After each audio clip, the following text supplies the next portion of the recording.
Nah, sekarang di sini saya ingin mencoba sedikit berbagi kepada teman-teman yang sekarang mungkin ibu-ibu atau apa yang lagi fokus di profesional. Nah, sekedar saran buat teman-teman atau sahabat yang sekarang fokus di profesional. Kalau untuk mengejar jam tayang, bagaimana supaya jam tayang kita itu cepat meningkat, yaitu kita persyaratan di profesional itu lebih besar ya, teman-teman.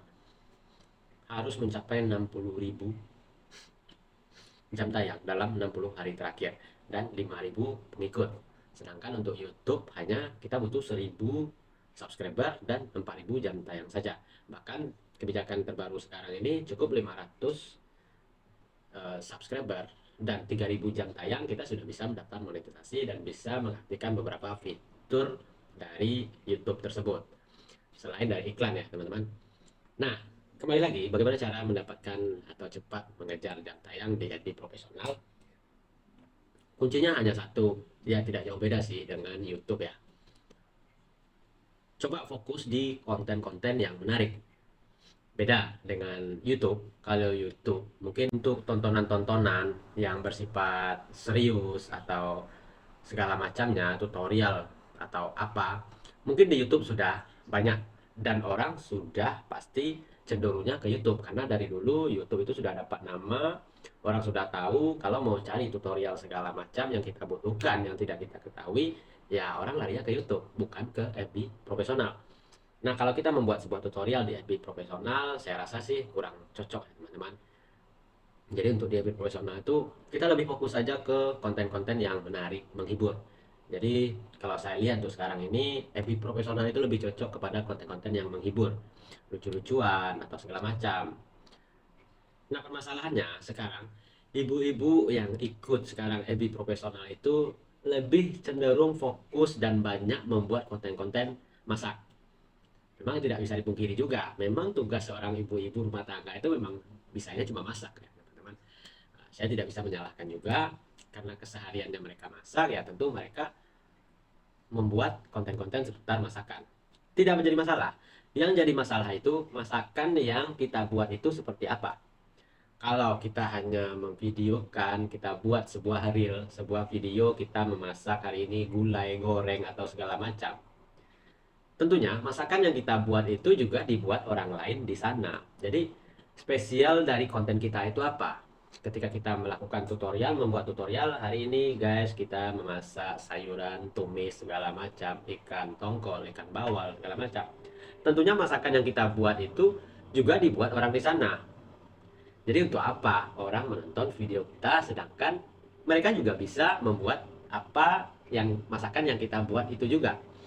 Jadi video atau tutorial masakan yang kita buat itu arahnya kemana? Kalau kita arahkan ke tutorial, ya seperti saya katakan tadi, tutorial yang kita buat itu mereka semua itu sudah jadi masakan umum. Kalau kita buat tutorial masakan keseharian, tentunya itu sudah masakan umum dan semua orang sudah bisa melakukannya.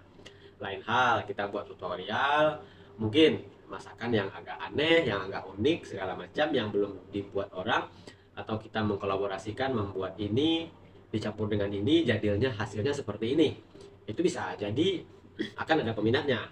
Saya tidak melarang sih konten masakan untuk teman-teman atau ibu-ibu rumah tangga untuk melanjutkan konten tersebut, tapi coba selingi dengan konten-konten hiburan. Entah sebenarnya banyak sih kalau ibu-ibu itu pengen mencoba atau teman-teman pengen mencoba, entah bagaimana parodi sebuah, bagaimana reaksi akhir bulan ketika tukang kredit datang, yang biasanya ibu-ibu kalau tukang kredit datang atau orang koperasi datang kan, ketika orang koperasi ngetok pintu, ibu berdiam diri menahan napas di luar rumah, di dalam rumah seolah tidak ada orang di rumah gitu kan, bisa juga dijadikan parodi. Misalkan ketika akhir bulan orang koperasi datang, bukan parodinya hal-hal yang lucu seperti itu. Misal ini contoh kecilnya saja ya teman-teman, mungkin ibu-ibu yang sering di rumah mungkin saya rasa lebih banyak cerita unik buat ibu-ibu yang kesehariannya di rumah.